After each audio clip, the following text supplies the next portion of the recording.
Good morning, scholars, and welcome back to Learning with Brady. Today's lesson is A New Nation. Will this war never end? Lesson 7.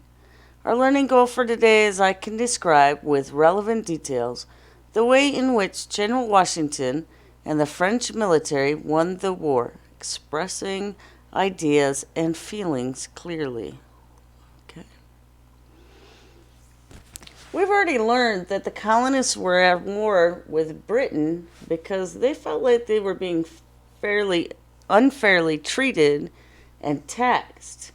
So right here you can see the British government could tax them anything they wanted to, and the Americans had no representation in the British Parliament. So they wanted to become an independent nation so they could rule themselves and not be ruled by another country. We also learned that the commander-in-chief of the Continental Army was George Washington. This is just one artist's interpretation of what George Washington looked like back then.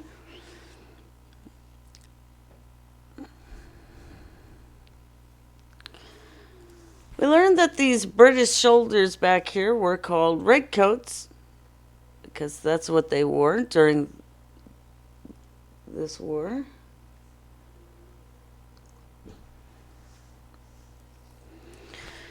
And we learned that Washington and his army had to endure some very cold, snowy weather when crossing the Delaware and at Valley Forge, Pennsylvania. And I wonder if you thought about, was Washington a very brave man?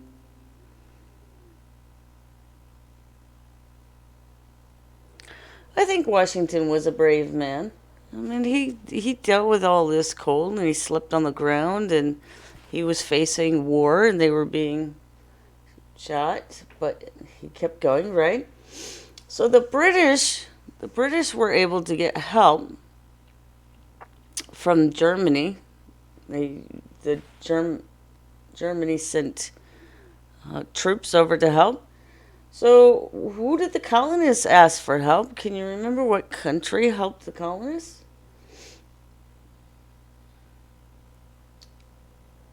So yep, they asked France to come and help them fight against the British, which they did. They sent plenty of people.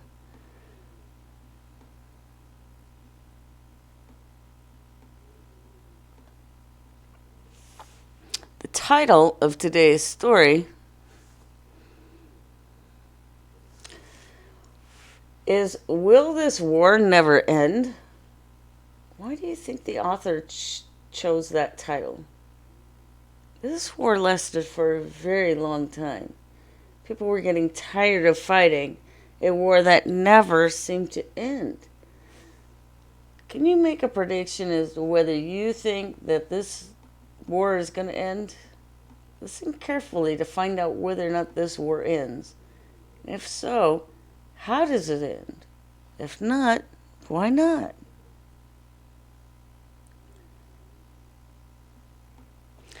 By the spring of 1778, George Washington and his Continental Army at Valley Forge were in much better spirits.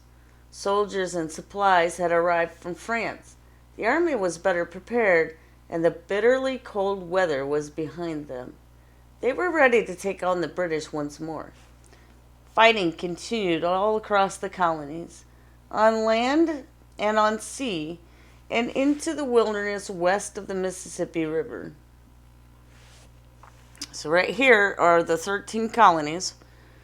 So the fighting continued into all these, but it went beyond the colonies.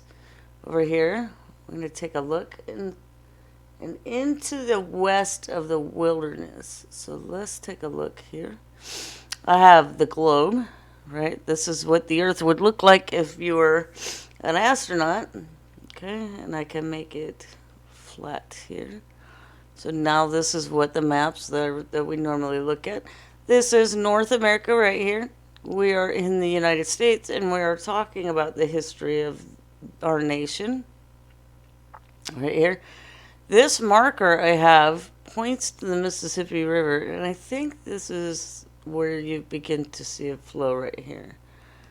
Okay, so the 13 colonies, remember this is one colony up here. If you can look at that picture, look at this shape here, you can see it very closely resembles this shape up here. So these 13 colonies are over here, and it's saying that they continue to fight into this wilderness way back here, way beyond the borders of this colony, okay, of the colonies.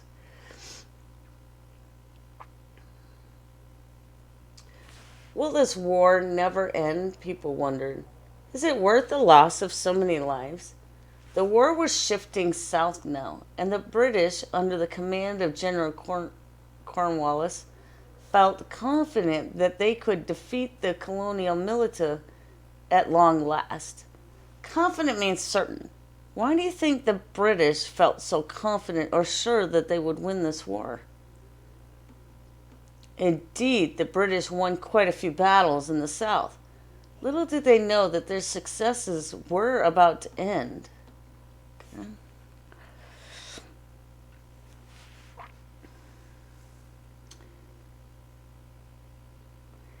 In 1781, 6 long years after the first shot of the war was fired in Lexington, Massachusetts, right here. This is a blow up of this area right here. But that was the shot heard around the world. Things began to look promising for the Continental Army. George Washington received news that 28 French ships were on their way to the coast of Yorktown, Virginia, where General Cornwallis and the Redcoats were camped. He was very excited. George Washington came up with a plan to trap the British. How do you think the French ships could help Washington and his army trap the British? General Washington's troop, now camped in New York, marched all day and often through the night to Yorktown, Virginia, a town built on the banks of the York River, just a little inland from the Atlantic Ocean. While Washington moved his troop over land, French ships moved by sea. The British couldn't escape by land because the Continental Army was blocking them, and they couldn't escape by the sea because the French ships were blocking them there. George Washington and his forces had British blocked from both sides.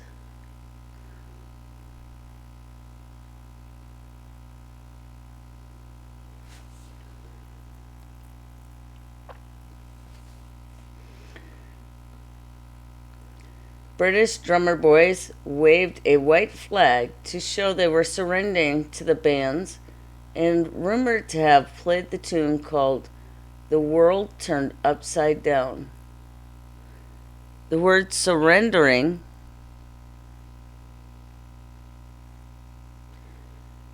and bands are rumored to have, the word surrendering means giving up. The British knew that they had lost the war. It must surely have seemed like an upside-down world to the British, who were used to winning wars and ruling colonies. Now that they had lost a war, they would no longer rule over the American colonies. The British Army was captured at Yorktown, and all the fighting in the colonies soon ended. The British sailed home, and George Washington stepped down as Commander-in-Chief of the Continental Army.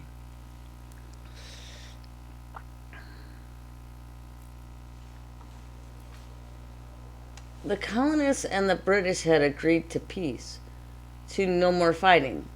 Representatives from both sides met in France to work on an agreement. It took 2 years of meetings in Paris, France, to plan for peace. In 1783, Benjamin Franklin was there to sign the peace agreement that gave the American colonies their independence. They were finally free of British rule. They would no longer have to pay taxes to the British king. Their new nation reached from Canada in the north to Florida in the south to the Mississippi River in the west. So right here, once again, this right here is the U.S. Canada line, right? Canadian line. So this shows where this part is the U.S. and all of this above this line is Canada. Okay? So the lands stretched from here, Maine, all the way down to Florida, on this coast right here on the east, to the Mississippi River, which we showed here. This is where the river is. I can bring this in to help show it a little bit more.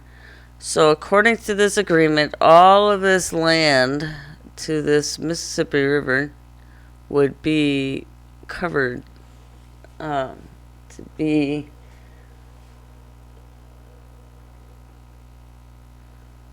part of the new nation. All of that land would be part of the new nation. Okay. Now that the British were no longer in charge of and the colonists did not have to obey the rules of the distant or faraway king, who would rule the new nation? The word charge here means to have the responsibility of watching over something. The word charge can also mean to put electricity into a battery so that a machine or device will run. Some suggested that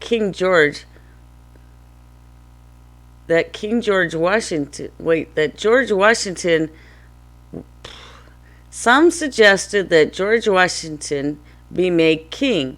He scoffed. We have been fighting to rid ourselves of a king. Our new government must be one where the people rule. But how? Why do you think George Washington did not want a king to be the leader of their new government? Yeah, because they've been just fighting against that they didn't want a king again. They wanted to rule themselves, right? George Washington, exhausted by 6 years of battle, wanted only to go back to his family. He loved Mount Vernon, his home on the Potomac River in Virginia. He dreamed of being able to ride peacefully about his farm, listening to bird song instead of shouting out orders to his men.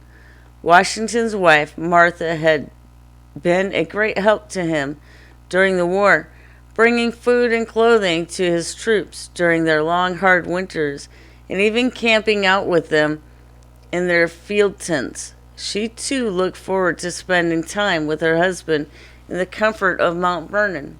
But George Washington was not able to relax on his farm for too long, as you will soon learn. Well, were your predictions correct about the war ending?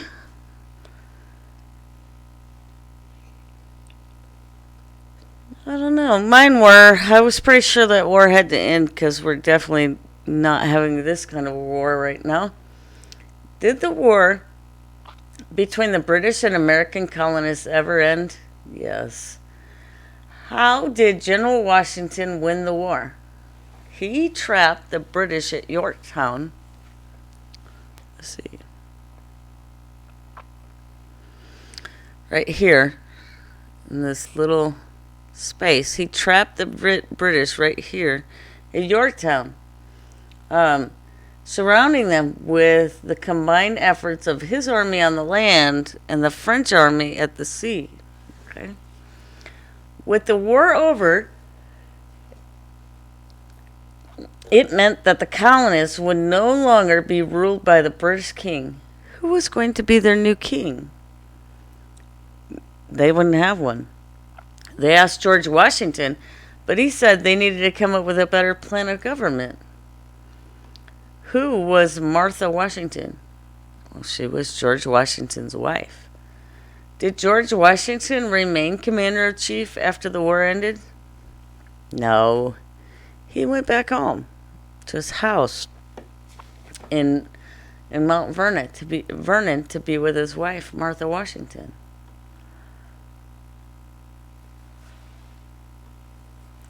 In today's read aloud, you heard the British felt confident that they could defeat General Washington and his men at long last. Say the word confident. Confident means you're sure about or certain about something, having no doubt. I'm confident that Tuesday is the day after Monday. There's no doubt in my mind. Okay. Think about something you're confident about. Go ahead and pause the video and tell somebody something that you're confident about. And don't forget to use a complete sentence and the word confident when you talk to them. Did you pause the video? I'll bet you came up with some really good ideas. Okay? So I'm going to read some statements. If you're certain that the statement is true, say, I'm confident. If you're not certain that the statement is true, say, I am not confident. It will never rain again. I am not confident that it will never rain again. All birds have wings. I am confident that all birds have wings. Plants need water and sunlight to grow. I am confident that plants need water and sunlight to grow. Let's take a look at this right here. Not that one. This right here. Remember the history of the United States. In the beginning, the Native Americans were here. And then Christopher Columbus came to the United States. Shortly after, the Pilgrims came to the United States. And then we have the development of the 13 colonies on the East Coast. Then the Boston Tea Party happened, which wasn't really a fun party, I don't think. And then we have Paul Revere.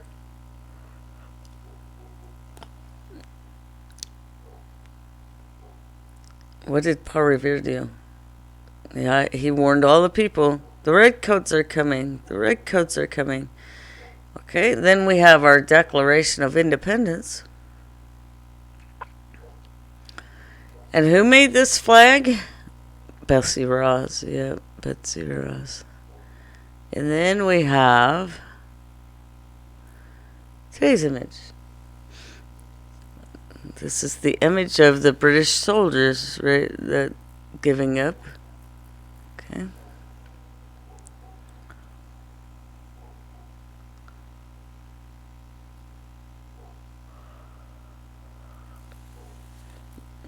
Okay. So this is what our timeline looks like of the American history. Okay.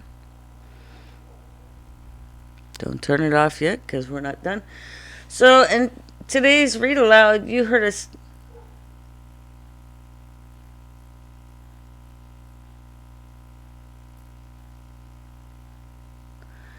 That there was a song played by the British band when the British lost the war at Yorktown. So the Americans also had a song they liked to sing during the war. And that song is still sung today. Gonna go ahead and play this video for you.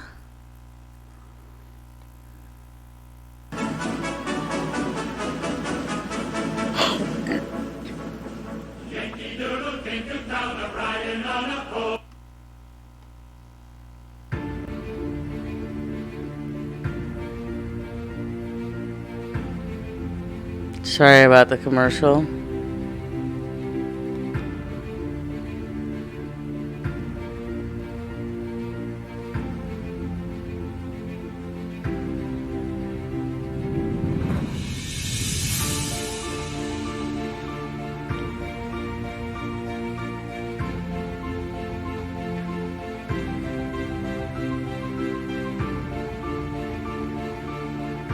Maybe Jason could cut out this whole part of it. I can't make it go away.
Wonder if you ever heard this song before. Let's see. The British at first made this song up to make fun of the Americans, but the Americans like being called Yankees. And they made up some of their own verses. So the first verse right here, this is the verse the British made up. Yankee Doodle came to town a-riding on a pony, stuck a feather in his cap and called it macaroni. I think the next one is what the Americans made up.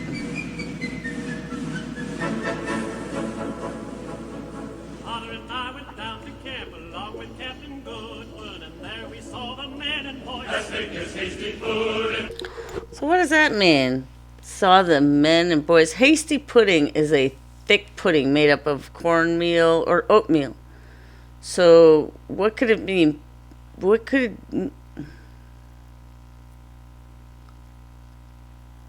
that mean? The men and boys as thick as hasty pudding, or thick as oatmeal. There were lots of them, okay?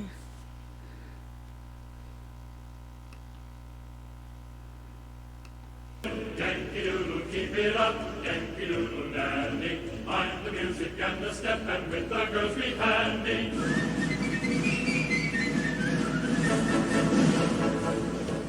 And there they pipe away like fun, and play on cornstalk fiddles, and some men ribbons red as blood all bound around their middles.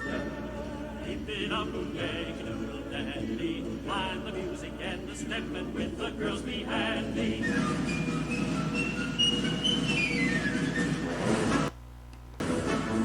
And there was Captain Washington upon a slapping stallion, giving orders to his men. I guess there was a million. So this is about Captain Washington. They're talking about George Washington. And what do you think? A slapping stallion is a beautiful horse. So that's what they're talking about here. Is it just a beautiful horse? Yankee Doodle, keep it up, Yankee Doodle dandy. Mind the music and the step, and with the girls be handy.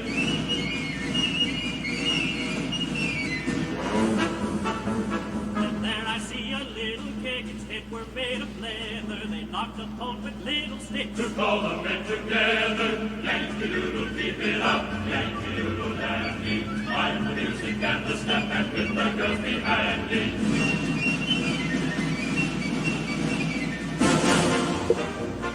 There they had a swamping gun as big as a log of maple, on a mighty little cart alone for father's cattle. Yankee Doodle, keep it up, Yankee Doodle dandy.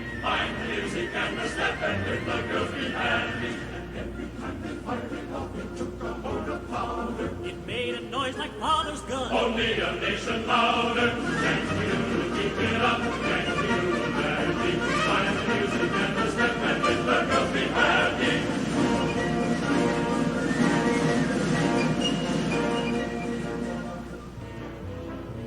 It scared me so I hooked it off, nor stopped as I remember, nor turned about till I got home. Locked up in mother's chamber.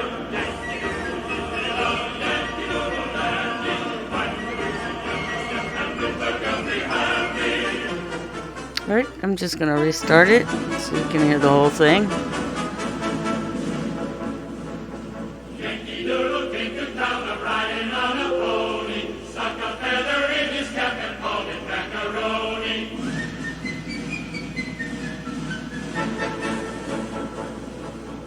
Father and I went down to camp along with Captain Goodwin, and there we saw the men and boys as thick as hasty pudding. Yankee-doodle, keep it up. Yankee-doodle, dandy. Find the music and the step, and with the girls be handy.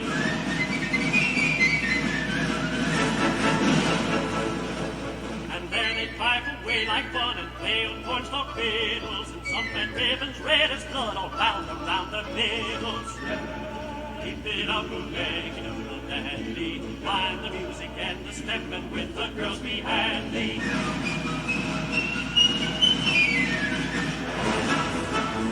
And there was Captain Washington upon a slapping stallion, giving orders to his men. I guess there was a million. Yankee-doodle, keep it up. Yankee-doodle, dandy. Find the music and the step, and with the girls be handy.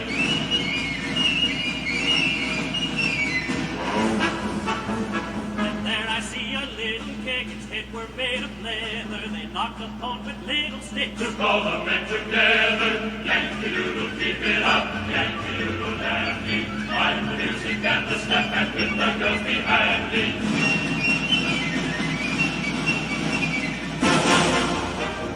And there they had a smoking gun as big as a log of maple, on a mighty little cart, a load for father's cattle.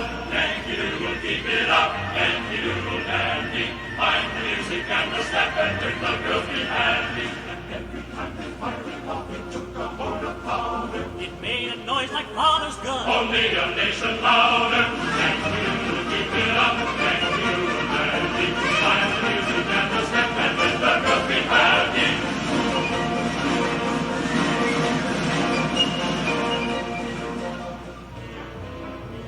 It scared me so I hooked it off, nor stopped as I remember, nor turned about till I got home. Locked up in mother's chamber. Yankee-doodle, keep it up. Yankee-doodle, dandy. Find the music and the step, and with the girls be happy.